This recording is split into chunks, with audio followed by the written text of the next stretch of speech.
মাঝে বাকি আর মাত্র কিছুদিন, তারপরেই ঢাকের কাঠে পড়ল বলে এর মধ্যে শুরু হয়ে গিয়েছে দুর্গা বেশে অভিনেত্রীদের সাজের তোড়জোড়। কোন চ্যানেলে কে হচ্ছেন মহিষাসুর মর্দিনী তা জানতে উৎসুক দর্শকরা। মা আসছেন ছেলে মেয়েদের সঙ্গে নিয়ে মাত্র কয়েকটা দিনের জন্য। মা উমা আসেন তার বাপের বাড়িতে, আর সেই কটা দিন সব কিছু ভুলে পুজোর আনন্দে মেতে ওঠে সকলেই। রাত দিন নির্বিশেষে চলতে থাকে প্যান্ডেল হপিং, খাওয়া দাওয়া আর দিদার আড্ডা।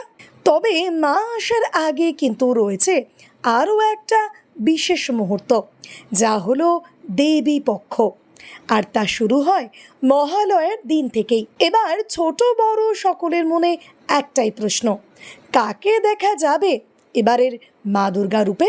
ছোট থেকে আমরা সকলেই মহালয়ার সকালে কেউ বা রেডিওতে মহিষাসুর মর্দিনী শুনে থাকি, আবার কেউ বা টিভিতে মহালয়া অনুষ্ঠান দেখে সকাল শুরু করি।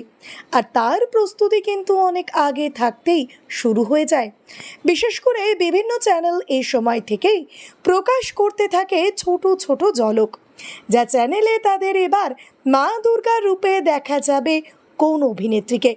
প্রতি বছরই সেই দিকে তাকিয়ে থাকে দর্শকরা।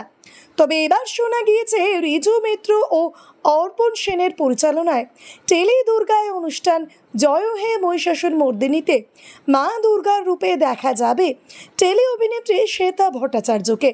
সঙ্গে অসুরের ভূমিকায় থাকছেন সায়নদীপ নন্দ। আবার মা কালীর বেশে দেখা যাবে অভিনেত্রী সুদীপ্তা রায়কে। আবার ওদিকে শোনা যাচ্ছে এবারে নাকি স্টার জলসার পর্দায় মা দুর্গা হবেন বড় পর্দার অভিনেত্রী কৌশানী মুখার্জি, যেখানে গত বছর দেখা গিয়েছিল অভিনেত্রী কোয়েল মল্লিককে। তবে কৌশানীর নাম শোনা গেলেও এই বিষয়ে অভিনেত্রীর থেকে কিছুই জানা যায়নি, এমনকি চ্যানেল কর্তৃপক্ষের থেকেও এ বিষয়ে কিছুই বার করা যায়নি। এই সময় জি বাংলার পর্দায় ডান্স বাংলা ডান্স রিয়ালিটি শোতে বিচারকের ভূমিকায় দেখা যাচ্ছে কৌশানীকে।